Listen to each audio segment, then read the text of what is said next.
My wife and I have been married for 5 years, and there's 6 rules that we refuse to break. Number 1, our bed is only for sleep and sex. Number 2, we have no phones in the bedroom. Number 3, when the kids go to sleep, we talk, whether that's for 5 minutes or 3 hours, we always make time. Number 4, we pray together every night before we sleep. Number 5, we take all meals together with no screens, which is a key point. And number 6, we never criticize each other in public. Now, here's what the average couple don't understand. These rules are not actually restrictions. They're what keep us excited to stay married to each other. And I want to share with you why each of these rules are so important and which one has the biggest impact on whether or not your marriage survives, or if you end up as another divorce statistic. Now, I've noticed that most marriage advice focuses on damage control. How to fight better, how to communicate when things go wrong, how to recover from betrayal. But I always kind of ask, why wait until you're drowning before learning to swim? Because I'm going to share with you what are preventative rules. These are the guardrails that keep your marriage from getting to that point in the first place. And I'll be really honest, number 3 is the one that nobody seems to talk about, but it's the reason that my wife still looks at me the same way now as she did when we're dating. But we'll get there. Let's start with the bedroom first. So rule number 1, the bed is for sleep and sex only. That's it. No working in bed, no scrolling Twitter in bed, no eating in bed, no watching TV. Why? Because your brain creates associations. And if you start answering emails in bed, your brain's going to start associating that space with stress, with work, with solving problems. And here's what happens to men specifically. You start lying next to your wife, and instead of being present with her, instead of focusing on that connection with her, your brain starts wandering and starts running through tomorrow's to-do list. And she feels it. Women always feel when you're not there. That's why you always need to focus on being present, whether you're dating or in a relationship. It's so crucial for how men communicate with women. And the bed in particular needs to be a sacred space for that. When you protect it, something shifts within the marriage. You get in your bed and your brain knows this is a place for us to rest and connect together, nothing else. And it's simple, it works, and this one rule will benefit a couple's sex life more than any other. And the best part is you can just implement it tonight. Now, this rule connects directly to rule number 2. So let's get into that. Rule number 2 is no phones in the bedroom, period. Now, I know what you're thinking, but I use my phone as an alarm. Just get an alarm clock. They're like $12. And here's the problem with having phones in the bedroom. They steal the margins. Those 5 minutes before you sleep when you could be talking, you're gone scrolling. Those moments when you first wake up and your wife is right there and you have that moment together in the morning, it's gone. You're going to check your notifications, check your email. Second, and this is the one that kills intimacy slowly, is that phones create a third presence in your marriage. There's you, there's her, and there's the entirety of the internet in your pocket. Your wife should never have to compete with your attention for a screen, or compete for your attention with a screen, especially not one in the room that you're supposed to be in together, that's sacred for the two of you together. Now, when we actually removed phones from our bedroom, something happened that surprised me. We just started talking more.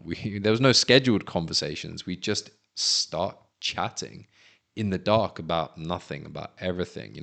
Pillow talk is a thing for a reason. And this is where intimacy actually lives. It's in the margins. And phones destroy those margins within marriages, which brings me to rule 3. And honestly, this is probably the one that's transformed our marriage more than any other. And here it is. When our kids go to bed, we talk. Whether it is for 5 minutes, whether for 3 hours, we don't have an agenda. We don't have a scheduled date night conversation. We don't have weekly check-in meetings, which are a horrible idea for a marriage, by the way. We just sit down, we begin chatting, and we connect and see where the conversation goes. And this matters more than you realize, because women process their day verbally. They need to process it verbally. They process their emotions through conversation. This is a neurological desire for women. They need to talk more than men do. They have a higher word count they need to spit out to maintain good mental health. Whereas men, we do tend to process our emotions more internally. We think things through, or we go do something, we take some action. So if you don't create space for her to talk and you don't understand what women need in a marriage, one or two things happen. Either she, number one, finds somebody else to talk to, whether it's a friend, whether it's her mom, her sister, a coworker, another guy, or she bottles it up and it just leaks out as resentment. And neither of these is good for your marriage. But here's the part that most guys miss. This isn't just for her. It's also for you. When you sit and actually listen, not just fix, not just solve, you connect together every night, you learn who she is. You learn who she's becoming because she's going to change. The woman you marry is going to change. You're going to change too. So if you're not having these conversations, that's when you wake up 10 years later next to a stranger. And here's the other thing that you guys are going to miss as well.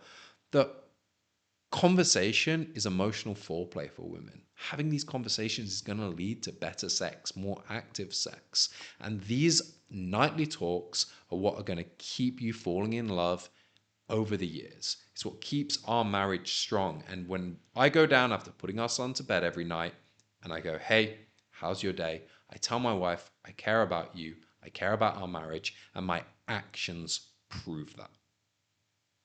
Now, rule number 4 might surprise some of you, particularly of you who are not religious, don't have faith, but stay with me even if you are that kind of man, because there's a principle within the 4th rule which applies to everyone, and you can apply whether or not you are a believer, and it's gonna change how you view marriage. So rule number 5 is we pray together every night before sleep, no exceptions. Now, if you're a Christian, you already understand why this matters. But if you're not, I want to explain what this actually does to a marriage, because this applies whether you're religious or not.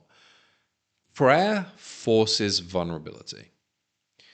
When you pray out loud with someone, you can't hide, whether it's your wife or someone else. You can't posture. You're bringing your fears, your failures, your hopes, something bigger than both of you. There's no ego in prayer. And marriage has enough ego battles already. And here's what I noticed. On the nights we pray, we don't go to bed angry. It's almost impossible. Even if you've just had an argument, when you ask God to help you resolve that argument, when you ask it to bless you, to bless your wife, to bless your marriage, to give you both peace, to be a better husband, you can't hold on to bitterness. It dissolves. Now, for those of you who are not religious, the principle is this. You need a shared practice that puts you on the same team. Something that humbles both of you. Something that reminds you you're building something bigger than just your individual selves. For us, that's prayer.